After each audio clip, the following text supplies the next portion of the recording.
What's going on, everybody? I'm Terrence, and this is Bank Shipping.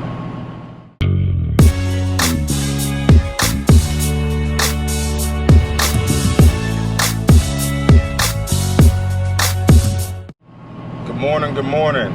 It is Friday morning, almost the end of the work week. Hopefully everybody's up, starting that grind. If you ain't, go ahead and get up. We are up here in Savage, Maryland, dropping off another customer load of insulation. Same stuff, different day. Drop this off up here and then go back, get loaded for Monday. I thought I was done with the whole Baltimore stuff. You know, I ran 4 truckloads up there. I thought that was it, but they told me yesterday that one more load has to go up there. So we'll drop this off, head back, you know, to Winchester and pick up and drop that off Monday morning. So we're just waiting for some trucks to get out the way. This place is kind of little, so we're see if I can. We got back there, so I gotta wait. There's a truck in there, and then there's this pickup truck right here. So I'm gonna wait for them to get out the way so that I can back into the gate there to get unloaded. So we're gonna go ahead and jump out, unstrap and everything, get everything put away. That way, when it's time to back in, they can just unload me, sign my paperwork, and I can go. So I'll see y'all in a little bit. All right, guys, we left our customer or the drop off. Now headed back to the customer. So I figured I'd try out this whole POV thing. I don't know how it's going to sound or if you guys can hear me or what, but we'll try it out.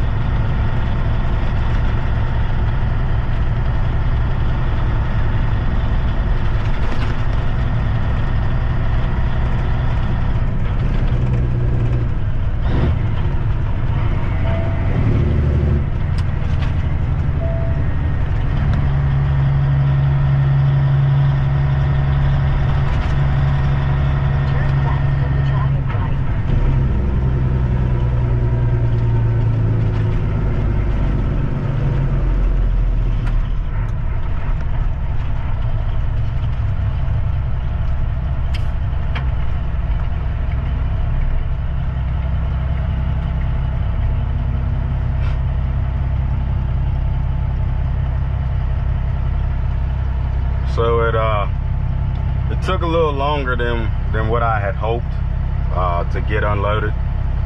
They were loading their people first, and then there was a customer pickup and all that good stuff. So it took longer than I wanted, but we finally got out of there. Now we're headed back. Hopefully my customer isn't too busy, being it's Friday, but a lot of times Friday is their busy days, Thursday and Friday. So we'll see what happens.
There was a scale up here.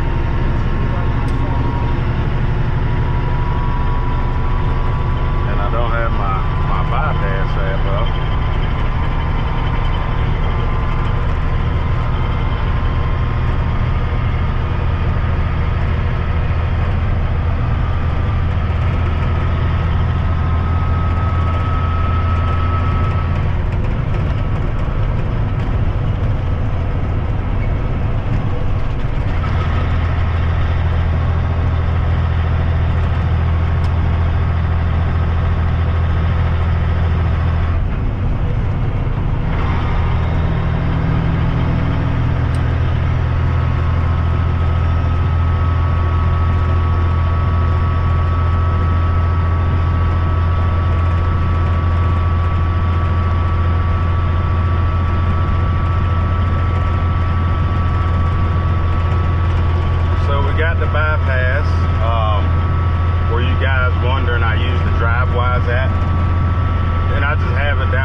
figured out where to mount my iPad on this thing yet, so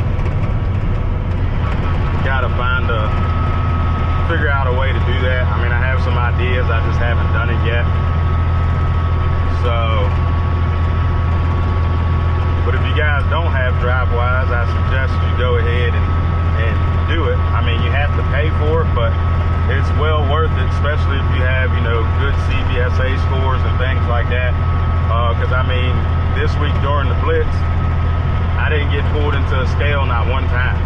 I got to bypass every scale that I went past. So, you know, big change from last year, because last year I got inspected or stopped for an inspection 4 times in 5 days. 3 of those times was in 1 day, and then the last time was the second to last day of the Blitz. So this year, didn't even get bothered. Didn't even have to go into the scale. So definitely a good investment.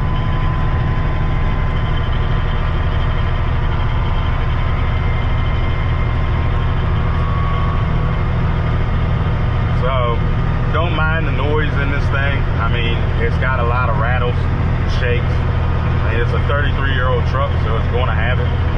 It is what it is. You know, I'll fix those things as time comes or time goes on. You know, my passenger seat rattles like no other, and the visor rattles a lot because the wind gets underneath of it. So I'll change that to a drop visor, and then eventually I'll change my passenger seat. But I don't have any passengers right now, so I'm not really worried about a passenger seat. So don't mind the vibrations.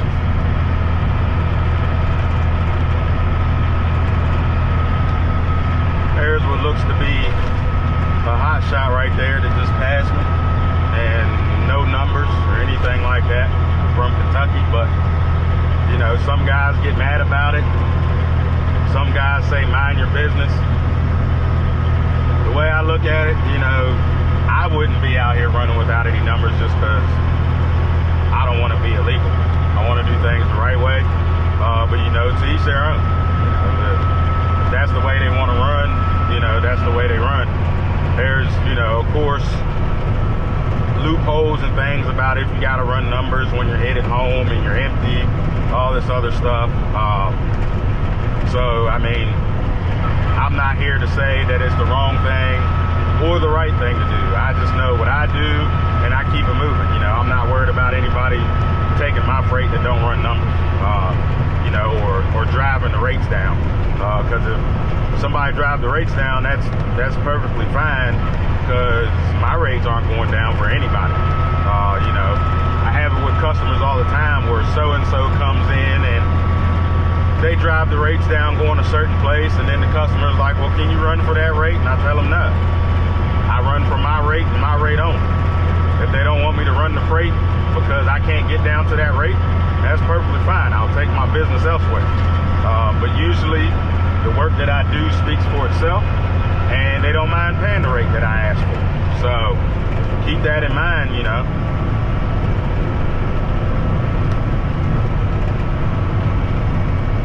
And it's crazy coming into this semi. You know, I used to be what I considered a left lane rider, busting up and down the highways, and now I'm a easy rider in the slow lane.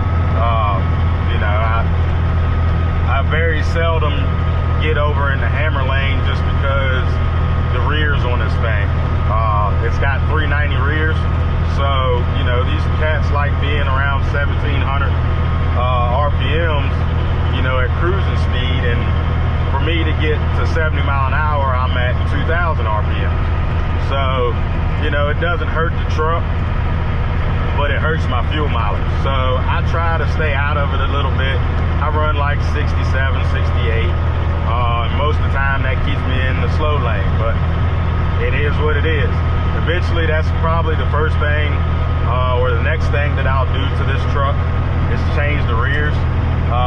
It originally came with 370 rears, but the original owner changed it to 390 for that pulling power. You know, because back in the 80s and early 90s, the speed limits were 55 55 and 60. You know, you didn't have 65 and 70 mile an hour speed limits. So sacrificing top speed for power was okay. A lot of people did it. But now, you know, that for me, I don't really haul heavy. You know, my last load that I just dropped off was 6,000 pounds. So that puts me under 40,000 gross. So I don't really need 390s for the pulling power. So I'll probably end up going back to 370s, or, you know, because that's a happy medium, or going, you know, even further, you know, down maybe 336 for that top speed, since I don't really haul heavy.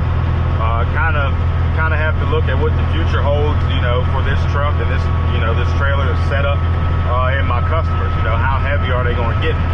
You know, if they're going to get me up to my max weight, then I might just go to 370 and call it a day.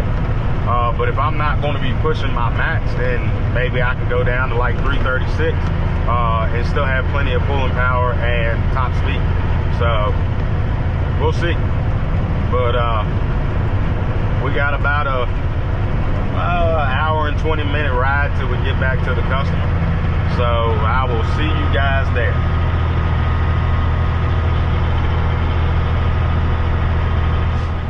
All right, so we got back to our customer, got loaded. It's actually our first 53-foot load, full 53-foot load. All the other loads I've been running have been 48, 49 feet. So this is actually the first load that's an actual 53-foot load. So far so good. Had to throw a couple extra straps, but it is what it is. So I'm excited about that, you know, being the first full load. So we're back at the yard. It's Friday. I'm ready for the end of the day. I'm ready for the start of the weekend. But before I go, I wanted to talk about mental health awareness. And the reason I want to talk about that is because Mental Health Awareness Month is this month, the month of May. And I truly believe mental health is something that we don't talk about a lot. It's almost like a taboo. People shy away from it, whether you have a mental health issue, you know, you might not want to talk about it, or whether you don't have a mental health issue but you don't understand mental health issues, so you look down on somebody who does. You know, mental health awareness is something that we all need to become better at, myself included. You know, your mind is a powerful thing, and it can definitely play tricks on you. It can make your life miserable, you know, if you do have a mental health issue, you know. But there are more and more avenues every day that can help you with that, if you are suffering from some sort of mental health. You know, if you are depressed, you know, just know that you're not alone, and there's always somebody to talk to. You might not think that there is somebody to talk to. You know, you might say, I can't talk to my family, I can't talk to my friends.